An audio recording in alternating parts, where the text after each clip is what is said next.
TCS को हुआ चौथी तिमाही में कितना लाभ? खुदरा महंगाई के मोर्चे पर क्या है अच्छी खबर? क्यों हो रही है चीनी के दाम बढ़ाने की मांग? देश में कारोबारियों के लिए सरकार लेकर आई कौन सा नया कानून, जानेंगे हम आज के मनी टाइम में।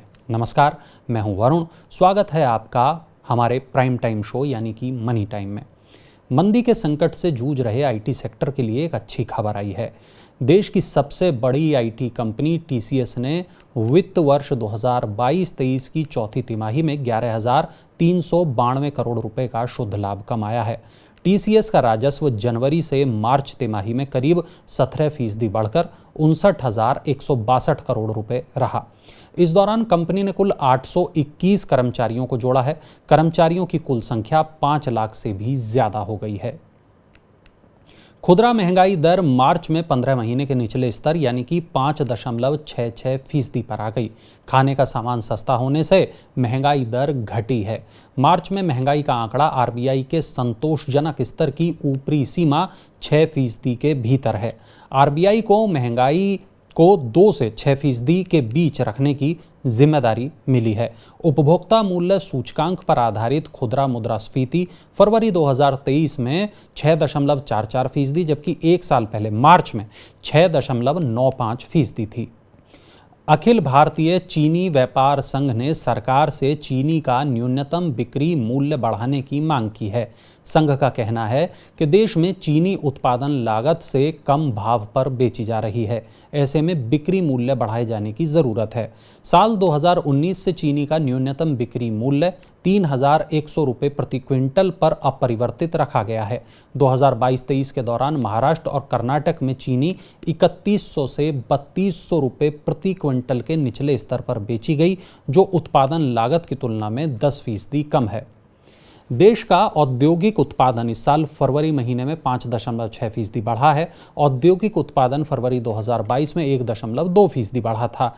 राष्ट्रीय सांख्यिकी कार्यालय के अनुसार विनिर्माण क्षेत्र का उत्पादन इस साल फरवरी में 5.3% रहा और इस दौरान खनन उत्पादन 4.6% और बिजली उत्पादन 8.2% बढ़ा है।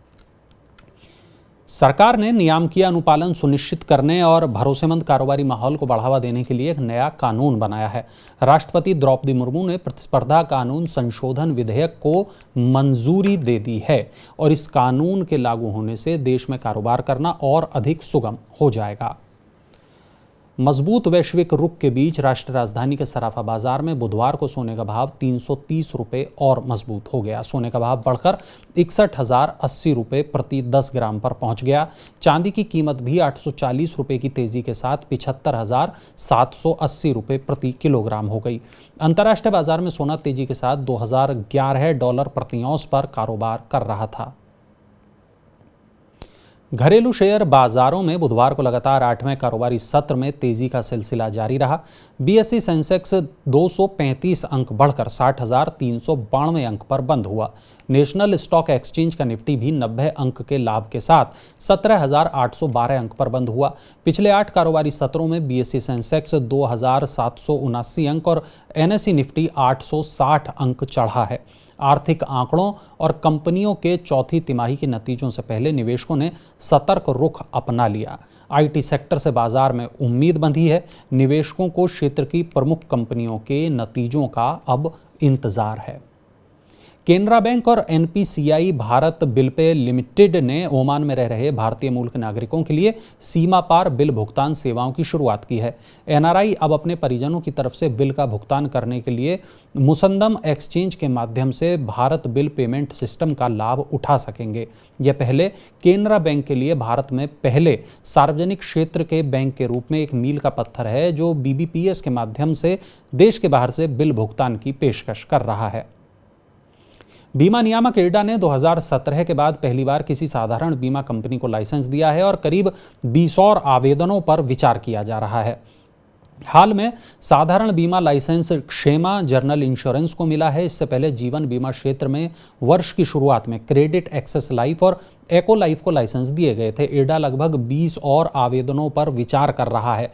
पिछली बार जीवन बीमा क्षेत्र में 2011 में लाइसेंस दिए गए थे और वर्तमान में देश में 23 जीवन बीमा कंपनियां और 33 साधारण बीमा कंपनियां काम कर रही हैं। देश की सबसे बड़ी कार कंपनी मारुति सुजुकी ने अपने दो लोकप्रिय मॉडल अर्टिगा और इग्निस की कीमतें बढ़ाने की घोषणा कर दी है। मारुति सुजुकी अर्टिगा भारत में 15,000 रुपये महंगी हो गई है। इसकी कीमत अब 8.64 लाख से 13.08 लाख रुपए के बीच होगी। मारुति सुजुकी इग्निस भी 2,000 रुपये महंगी हो गई है। इसकी शुरुआती कीमत अब 5.84 लाख रुपए होगी। टॉप मॉडल की कीमत 8.30 लाख रुपए होगी। केनरा बैंक ने marginal cost of funds based lending rate यानी MCLR में बढ़ोतरी करने की घोषणा की है। बैंक ने 6 महीने और 1 साल वाली MCLR में 5 बेसिस पॉइंट की वृद्धि की है।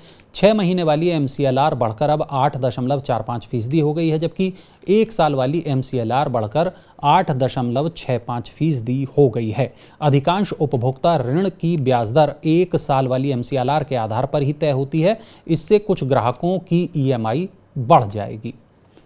चलिए रुक करते हैं अब अगली खबर का, जो बुलेटिन की 12वीं खबर है। देश के 3 प्रमुख गेहूं उत्पादक राज्यों पंजाब, हरियाणा और राजस्थान के लिए सरकार ने गेहूं खरीद नियमों में ढील दी है। बेमौसम बरसात की वजह से प्रभावित हुई गेहूं की फसल को देखते हुए सरकार ने ये ढील दी है।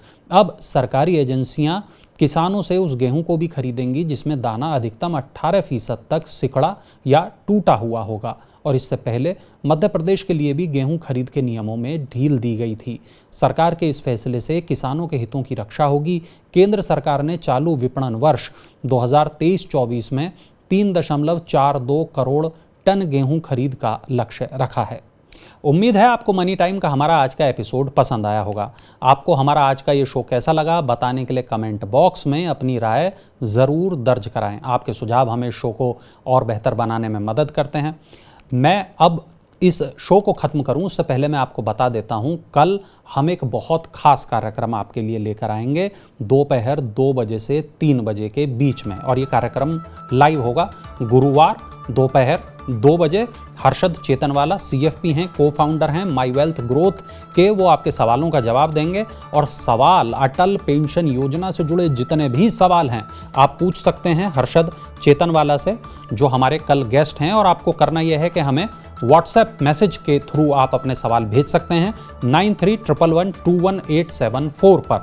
और इसके अलावा आप हमारे जितने सोशल मीडिया हैंडल्स हैं वहां पर भी आप अपने सवालों को पूछ सकते हैं। तो कल देखना बिल्कुल ना भूलिए दोपहर 2 बजे हर्षद चेतनवाला अटल पेंशन योजना पर अपने सवाल जरूर पूछ लें। अपने काम की खबरों को देखने के लिए मनी9 के मोबाइल ऐप को जरूर डाउनलोड कर लें। और नई खबरों के साथ मैं कल फिर आपसे मिलूंगा। तब तक आप जुड़े रहें मनी9 के साथ। कल फिर होगी मुलाकात। नमस्कार।